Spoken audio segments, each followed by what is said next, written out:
Hello दोस्तों, आपका बहुत बहुत स्वागत है मेरे YouTube channel exam crack with Ayush के साथ। और जैसा कि आप जानते हैं कि हम लोगों ने पिछले वीडियो में सीटेट एग्ज़ाम के एक सीरीज़ चालू की थी। इस सीरीज़ के अंतर्गत मैंने पहले वीडियो में आप लोगों को एग्ज़ाम पैटर्न के बारे में और उस एग्ज़ाम में कौन कौन से स्ट्रेटजीज़ है जिसको हम फॉलो कर सकते हैं, जिसको मैंने अपने प्रिपरेशन के दौरान फॉलो किए थे, उन सब चीज़ों पर बात की। आज हम उसी सीरीज़ को आगे बढ़ाते हुए अब हम अपनी तैयारी को या अपने जो सीरीज़ को अब सब्जेक्ट वाइज ले जाते जा रहे हैं, जिसमें हम ये बात करेंगे कि कैसे हम एक एक सब्जेक्ट को कवर कर सकते हैं और उसमें एक अच्छा मार्क्स ला सकते हैं। तो इसी के अंतर्गत आज हम लोग जो है बाल विकास के बारे में बात करेंगे, जिसको CDP बोलते हैं, चाइल्ड डेवलपमेंट एंड पेडागोजी के बारे में, जिसमें हम लोग CDP के बारे में पढ़ेंगे कि कैसे उस पोर्शन को हम कवर कर सकते हैं।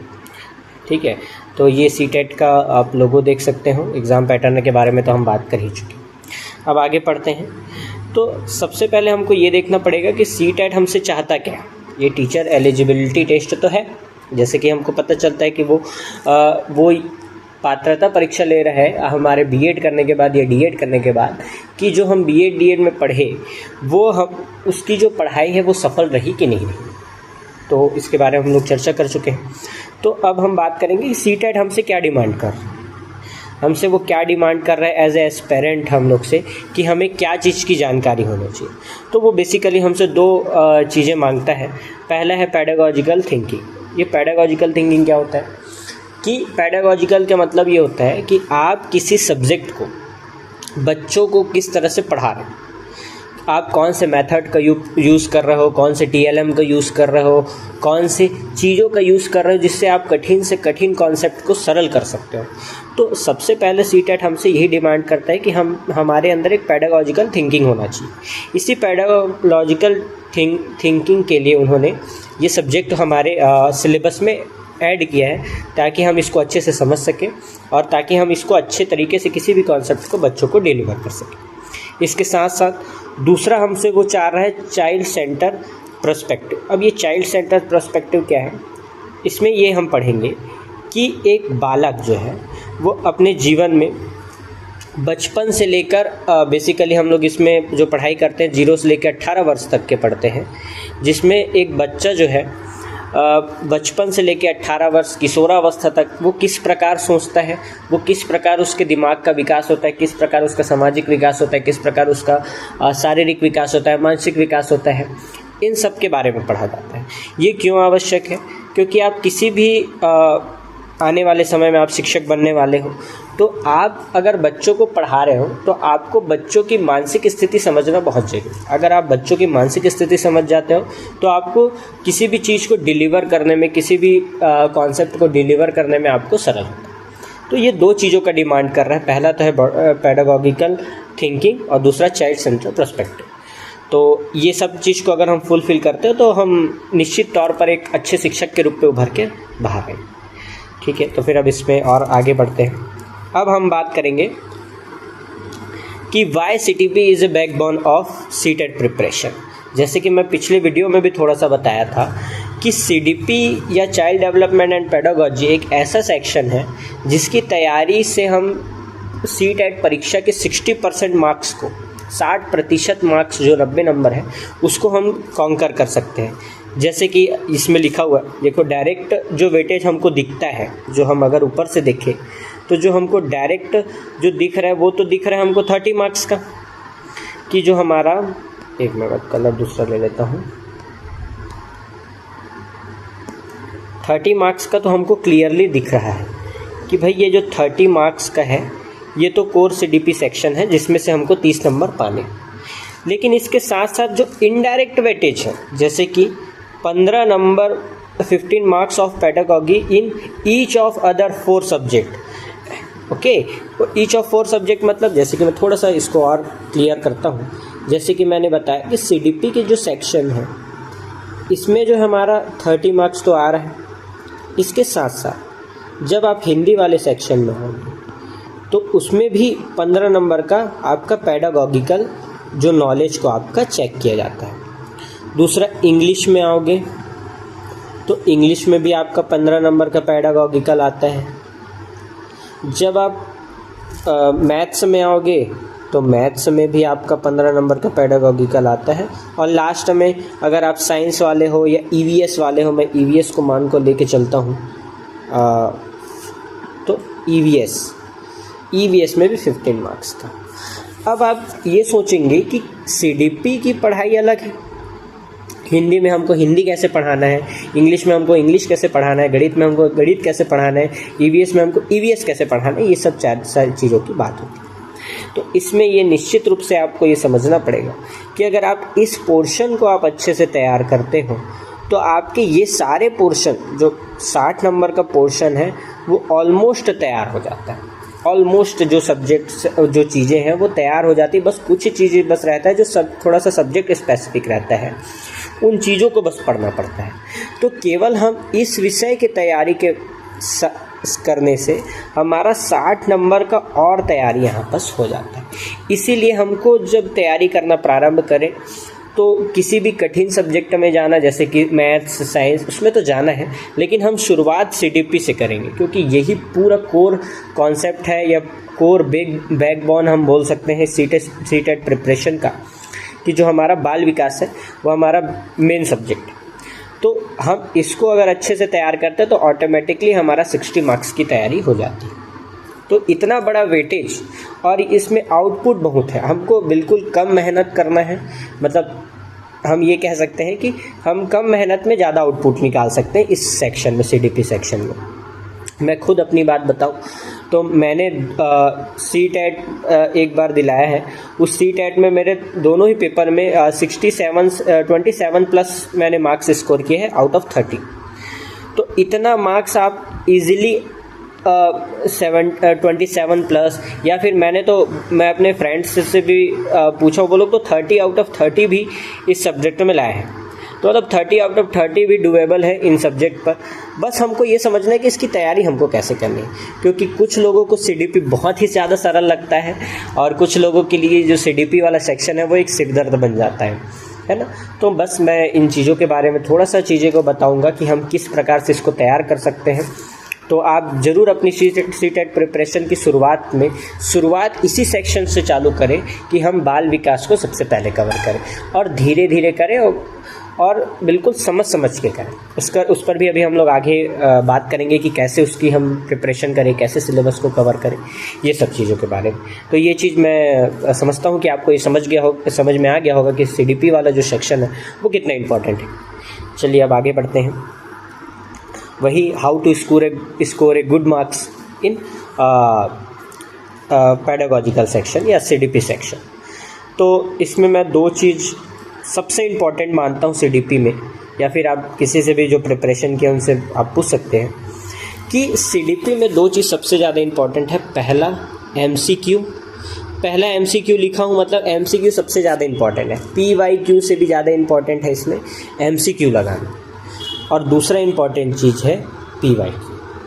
देखिए, पीवाईक्यू किसी भी एग्ज़ाम की तैयारी के लिए तो हमेशा इम्पॉर्टेंट रहता ही, क्योंकि पीवाईक्यू से ही हमको, जब प्रीवियस ईयर क्वेश्चंस है उनसे ही हमको ये समझ में आता है कि हम अपनी तैयारी को किस डायरेक्शन में करें तो हमको ज़्यादा फ़ायदा मिलेगा, और किस प्रकार के क्वेश्चंस जो हैं उसमें पूछे जाते हैं। तो उसी के लिए एक थोड़ा सा मैं प्रीवियस ईयर का एनालिसिस लेके आया हूँ कि हम सीडीपी को दो भागों में बांटते हैं। एक पहला भाग ये है जिसमें कॉन्सेप्चुअल चीज़ें हैं। कॉन्सेप्चुअल चीज़ें मतलब ऐसे चीज़ें जिसको आप कम पढ़ोगे तो भी से आप इन प्रश्नों के उत्तर आप बना सकते हो, जो कि 20 से लेकर 25 तक तक क्वेश्चंस इसी से आते हैं।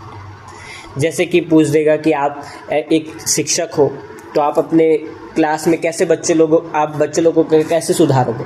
तो इन चीज़ों के बारे में हमको ज़्यादा याद करना या वाली चीज़ें नहीं होती। इसमें हम जब बहुत सारे पीवाईक्यू लगाते हैं तो हमको थोड़ा थोड़ा समझ में आने लगता है कि कौन से उत्तर हम सही उत्तर लेंगे करके।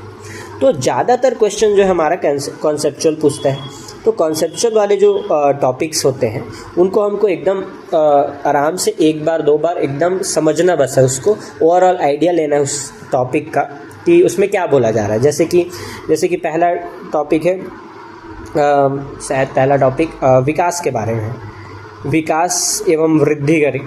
के बारे में है। अगर आप इसका सिलेबस देखोगे तो विकास एवं वृद्धि के बारे में हमको कुछ याद नहीं करना है, बस ये थोड़ा समझना है कि विकास क्या होता है, वृद्धि क्या होता है। जैसे कि विकास एक ब्रॉड डोमेन होता है, वृद्धि उसके अंदर आता है ना। विकास है तो विकास के अंतर्गत हमारा मानसिक विकास भी आता है, शारीरिक विकास भी आता है, ये बहुत सारे विकास आते हैं। जबकि वृद्धि में केवल हमारा जो है शारीरिक विकास को दिखाता है। तो ये केवल समझने वाली चीज़ें जिसको हम आम जीवन में समझते हैं, तो ये चीज़ें समझ जाइए। तो इस प्रकार के टॉपिक को हमको केवल ओवरऑल आइडिया लेके चलना है, और उसके बाद ओवरऑल आइडिया लेने के बाद हमको सीधे चले जाना है एमसीक्यू और पीवाईक्यू। हम कॉन्सेप्ट समझे, कॉन्सेप्ट समझने के बाद हम चले गए पीवाईक्यू में कि उससे रिलेटेड क्वेश्चंस कैसे पूछे गए हैं, और उसके साथ बहुत सारे हम क्या करेंगे, एमसीक्यू लगाएंगे। दूसरा इसमें चीज़ आता है फैक्चुअल चीज़ें सीटेट में बहुत कम आता है। मैं 4 से 5 लिखा हूँ, वो भी मैक्सिमम है, वरना तो 2 से 3 ही क्वेश्चंस आते हैं, क्योंकि उसमें कॉन्सेप्चुअल क्वेश्चन सीटेट में ज़्यादा पूछते हैं। जबकि आप किसी भी स्टेट की तैयारी करोगे तो ये वाला जो वेटेज है वो बढ़ जाता है इसमें। जैसे कि मैं छत्तीसगढ़ से हूँ तो सीजीटेट में फैक्ट वाली चीज़ें ज़्यादा आता है, ये सब चीज़ें आती हैं। तो इन चीज़ों के लिए जो फैक्ट वाले जो सेक्शंस होते हैं, उसमें क्या पूछेगा, आपका वैज्ञानिक के नाम पूछ देंगे कि ये सिद्धांत को कौन सा वैज्ञानिक दिया है, ये इस टाइप के प्रश्न इसमें पूछे जाते हैं। तो इसमें हमको ज़्यादा फोकस नहीं करना है अभी फ़िलहाल, हमको फोकस करना है जिसमें हमको ज़्यादा आउटपुट मिल रहा है, जैसे 20 से 25 क्वेश्चन वाला ये वाला, इसमें मेन फोकस करना है। इसमें हमको लास्ट में फोकस करना है, और ये जो जितने भी फैक्ट वाली चीज़ें हैं वो पीवाईक्यू से कंप्लीट हो जाता है। पीवाईक्यू से कैसे कंप्लीट होगा, जितने भी प्रीवियस ईयर में वैज्ञानिकों के नाम पूछे गए होंगे, सिद्धांत पूछे गए होंगे, उनको आप एक पेज में नोट कर लीजिएगा, और उसको एक पेज में नोट करके बिल्कुल याद कर लीजिएगा। उसमें ज़्यादा हमको घबराने की ज़रूरत नहीं है, वो आसानी से हमारा कंप्लीट हो जाता है। इसमें हमको मेन फोकस करना है कॉन्सेप्चुअल चीज़ें में, कि ताकि हम इसमें ज़्यादा से ज़्यादा मार्क्स इसी में खींच सकें। तो बस इसको आप इस तरह से तैयार कर सकते हैं। अब इससे रिलेटेड बहुत सारे क्वेश्चंस रहते हैं कि हम कौन से सोर्स फॉलो करें। तो इन सोर्स के बारे में मैं अपना एक्सपीरियंस बता सकता हूँ कि मैंने कौन से बुक फॉलो किए थे अपने प्रिपरेशन के दौरान। तो चलिए अब उस बुक के बारे में बात करते हैं कि पुस्तक जो है वो कौन से पुस्तक है जिस पर हम इसकी तैयारी कर सकते हैं। तो यहाँ पे मैं 2 बुक के फ़ोटो दिया हूँ। ये जो है आपको किसी भी बुक स्टोर में मिल जाएगा। ये लूसेंट की बुक है। इस लूसेंट के बुक से मैं एक चीज़ बताना चाहूँगा। इस लूसेंट के बुक में सीडीपी का जो सेक्शन है, बाल विकास, इसमें जो है इस पुस्तक में आपका थ्योरी भी दिया है और एमसीक्यू भी दिया है, दोनों दिया है। एमसीक्यू प्लस पीवाईक्यू भी दिया है। पूरा जो प्रीवियस ईयर में आपके सीटेट में पूछा गया है, जो आपका सीटेट में जितने भी क्वेश्चन पूछे गए हैं, सीजीटेट में जो क्वेश्चन पूछे गए होंगे हैं, और बहुत सारे जितने भी स्टेट में जो क्वेश्चन पूछे गए हैं, वो सारे क्वेश्चन इसमें दिए हुए हैं। इसमें सबसे इम्पॉर्टेंट चीज़ है कि इसमें थ्योरी दिया गया। तो बहुत सारे एस्पिरेंट्स जो क्या करते हैं, इसमें इस बुक से इस थ्योरी को पढ़ने का प्रयास करते हैं। लेकिन आप मेरी बात मानना कि इसमें से बिल्कुल भी हमको थ्योरी नहीं पढ़ना है। क्यों थ्योरी नहीं पढ़ना है? क्योंकि इसमें थ्योरी बहुत डिटेल्ड रूप में दिया है, और ज़्यादातर जो थ्योरी दिया है वो फैक्चुअल दिया है, फैक्ट बेस्ड दिया है। और हम पहले से ही समझ चुके हैं कि फैक्ट बेस्ड जो क्वेश्चंस हैं वो कम आने वाले पेपर में। तो हम इसमें थ्योरी पढ़ने की बिल्कुल भी गलती नहीं करेंगे। ये गलती कोई नहीं करेगा कि हम इससे थ्योरी पढ़ें। हमको केवल इस पुस्तक का उपयोग करना है एमसीक्यू लगाने के लिए और पीवाईक्यू लगाने के लिए। थ्योरी का बिल्कुल भी इससे उपयोग नहीं करना है। मैं थ्योरी के लिए अलग से बता दूंगा कि आप थ्योरी कहाँ से पढ़ सकते हो। इसका उपयोग केवल आप सीडीपी बाल विकास के लिए जितने भी प्रीवियस ईयर है उसको आप लगा सकते हो। इसमें लगभग मेरे को लगता है कि 1000 प्लस क्वेश्चंस है। अगर आप इतने क्वेश्चंस लगा लेते हो तो आप इजीली आपको एक पैटर्न समझ में आ जाएगा कि किस प्रकार का उत्तर लिया जाता है और किस प्रकार इसकी तैयारी करनी है। इसमें इम्पॉर्टेंट एक चीज़ और है जो मैं पर बताना थोड़ा सा भूल गया कि एमसीक्यू क्यों इम्पॉर्टेंट हो जाता है इसमें ज़्यादा, क्योंकि जब आप बाल विकास के क्वेश्चंस देखोगे तो बहुत सारे ऐसे क्वेश्चंस रहते हैं जिसमें हमेशा हमको ये बोला जाता है कि आप पॉजिटिव उत्तर देखो, है ना, पॉजिटिव उत्तर ढूंढो। लेकिन आजकल ये पैटर्न में आप देखोगे तो ऐसा MCQ के जो वो चीज़ें ऑप्शंस सेट किए जाते हैं कि आपके चारों option A B C D आपको चारों पॉजिटिव लगेंगे, आपको चारों पॉजिटिव लगेंगे। आप समझ ही नहीं पाओगे कि कौन सा वाला इसका उत्तर है। तो ये वाले जब चारों पॉजिटिव आ जाए तब आपको ये MCQ हेल्प करता है। कैसे हेल्प करता है? क्योंकि जब आप 1000 प्लस MCQ लगा देते हो तो आपके अंदर एक फीलिंग आ जाती है कि उत्तर किस प्रकार का लिया जाता है, उत्तर किस प्रकार से ढूंढा जाता है, उत्तर किस प्रकार का ज़्यादातर जो हमारा CTET जो है प्रीवियस ईयर में कैसे टाइप का उत्तर लेता है। ये सब चीज़ों के लिए MCQ बहुत इंपॉर्टेंट है। तो और दूसरा MCQ आप जितना ज़्यादा करोगे, CDP में हमारा एलिमिनेशन मेथड बहुत इंपॉर्टेंट है। एलिमिनेशन मेथड मतलब हमको उत्तर तो बिल्कुल ये नहीं पता रहेगा कि A उत्तर है कि B उत्तर है कि C उत्तर है कि D उत्तर है। हमको इस उत्तर तक पहुंचने का सबसे ज़्यादा तरीका CDP में काम आता है कि हमको ये पता करना है A उत्तर नहीं हो सकता, C उत्तर नहीं हो सकता, ये भी नहीं हो सकता, तो ये होगा। ये एलिमिनेशन जो मेथड है वो सबसे ज़्यादा इस पोर्शन में CDP के काम आता है। इसके कारण हमको MCQ लगाना बहुत ज़रूरी है। दूसरी पुस्तक, ये तो मैं बाल विकास के लिए कर दिया, ये दूसरा पुस्तक है जो कि सरोहा पब्लिकेशन का पुस्तक है। जैसे कि आप यहाँ पे देख सकते हो इसमें 12,000 से ज़्यादा क्वेश्चंस हैं। तो हमको इतने सारे क्वेश्चंस नहीं लगाने। इसमें क्या है, इस पुस्तक में आपको बाल विकास के भी प्रश्न दिए हुए हैं। आपको इसके साथ साथ सारे सब्जेक्ट, गणित का पेडागॉजी सेक्शन, हिंदी का पेडागॉजी सेक्शन, इंग्लिश का पेडागॉजी सेक्शन, EVS का पेडागॉजी सेक्शन, सारे सेक्शंस दिए हैं। तो इसके लिए हम क्या कर सकते हैं कि जो CDP वाला सेक्शन है वो तो यहाँ से हम कवर कर देंगे, लेकिन जैसे कि हम लोगों ने पिछले स्लाइड में पढ़ा कि 60 नंबर का हमारा तैयारी कहाँ से हो रहा है। तो 60 नंबर की जो हमारा प्रिपरेशन है वो सब्जेक्ट वाले पेडागॉजी से हो रहा है। जो सब्जेक्ट वाला पेडागॉजी है उसकी हमको तैयारी यहाँ से करनी है। जैसे कि इंग्लिश का पेडागॉजी कहाँ से, इंग्लिश के पेडागॉजी के लिए MCQ कहाँ से मिलेगा, हमको यहाँ से मिलेगा।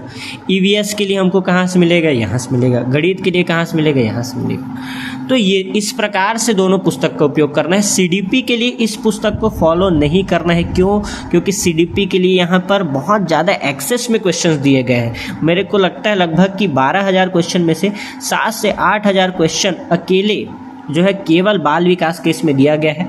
उतने प्रश्न की हमको ज़रूरत नहीं, और उतना सारा को हमको तैयार करना बहुत मुश्किल हो जाता है। तो हम उससे अच्छा है कि हम 1000 प्लस क्वेश्चन लगा दें बाल विकास का, और ये मोर देन इनफ है। इस पुस्तक को आप अच्छे से प्रिपेयर कर दिए तो आपका बाल विकास कहीं से गलत नहीं होने वाला। ठीक है, इसमें आप ये कर सकते हो कि CDP की क्लास अगर मुझे लगे, अगर आपको ऐसा लगता है कि CDP का क्लास लेना चाहिए थ्योरी वाला, तो मैं ज़रूर लूँगा अगर आपको ज़रूरत रहेगा तो। बाकी इसके लिए हम ये कर सकते हैं कि किसी भी जगह से, कोई से भी यूट्यूब चैनल से आप जो भी आपको अच्छा लगता है उससे आप बिल्कुल थ्योरी, जो आपका जो थ्योरी सेक्शन है इसको एकदम आराम से आप पढ़ लो। थ्योरी को एकदम आराम से पढ़ लो और उसका एक नोट्स बना लो, बिल्कुल छोटा सा कंसाइज वाला नोट्स। बस यूट्यूब देखे, फिर उसका नोट्स बना दिए, फिर नोट्स बनाने के बाद सिर्फ उसका MCQ लगाना है। सिर्फ क्या लगाना है? MCQ। कहाँ से? लूसेंट के बुक से। इसके लिए हम क्या करेंगे, 1000 क्वेश्चन है। जब हम एक बार क्वेश्चन लगाना चालू करेंगे तब हमको पता चलेगा कि हमारे कई क्वेश्चंस नहीं बन रहे हैं। तो जो क्वेश्चन नहीं बन रहा है उसको हम टिक लगा के रखेंगे, और जो क्वेश्चन बन रहा है उसको हम आगे चलते जाएंगे। इससे क्या होगा कि अब जब हम पहली बार MCQ लगाएंगे तब हम 1000 क्वेश्चन के MCQ लगाएंगे, लेकिन जो क्वेश्चन हमसे बन जा रहे हैं उन क्वेश्चन को छोड़कर जब हम केवल वो क्वेश्चन, जब सेकेंड राउंड MCQ लगाएंगे तो केवल हम उसी की तैयारी करेंगे जिसको हम स्टार लगाएं या टिक लगाएं कि ये क्वेश्चन नहीं बनता। तो ये 1000 घट के दूसरे बार जब आप बनाओगे तो 200 से 250 तक आ जाता है। फिर अगली बार लगाओगे तो ये और कम हो जाता है। तो इस प्रकार से आप इसकी तैयारी कर सकते हो, और इस प्रकार से आप तैयारी करते हो तो आप 100% मान के चलो कि आप 25 प्लस तो मार्क्स स्कोर करोगे ही। और आप CTET के एक सेक्शन में 25 प्लस स्कोर कर दिए मतलब आपका CTET लगभग क्लियर होना तय है, क्योंकि आप बाकी सेक्शन में कम भी पा जाओगे तो आप इजीली उसको क्लियर करोगे। तो ये मेरी स्ट्रेटजी रही है, मेरा एक नॉलेज रहा है इस सब्जेक्ट को लेकर जो मैं आपके साथ शेयर किया। अगर आपको ये वीडियो अच्छा लगा होगा तो आप इसको लाइक कर सकते हो, सब्सक्राइब कर सकते हो, और साथ ही साथ अपने दोस्तों के साथ शेयर कर सकते हो जो CTET की प्रिपरेशन कर रहे हैं, क्योंकि जब हम भी तैयारी करते थे तो हमको भी ऐसी बहुत सारी वीडियोस देखते थे और उससे हम नॉलेज गेन करने की कोशिश करते थे कि हम क्या इससे ले सकते हैं। तो आप भी इसका पूरा फ़ायदा उठाइए। ये फ्री ऑफ कॉस्ट है, किसी भी प्रकार के इसके लिए पैसा देना नहीं पड़ रहा है आपको। और बिल्कुल अच्छे से तैयारी करिए और आप टारगेट बना के चलिए कि जो अभी जुलाई में होने वाला जो CTET है उसमें आप एक अच्छा मार्क्स पाओ और एक बार में ही क्वालिफाई कर दो, ताकि इस प्रकार के बार बार पेपर दिलाने का टेंशन नहीं रहे। क्योंकि आजकल जो CTET है वो लाइफ टाइम के लिए आपका वैलिड रहता है। आप एक बार निकाल लें तो फिर आप लाइफ टाइम के लिए उसके लिए वैलिड हो जाते हैं। तो बस आज के लिए वीडियो के लिए बस इतना ही था। आपको इसी प्रकार के वीडियोस के लिए आप कमेंट कर सकते हो। आपको अगर किसी भी प्रकार का डाउट होता है तो आप कमेंट कर दीजिएगा, मैं उसमें वीडियो बना दूँगा। बहुत बहुत धन्यवाद।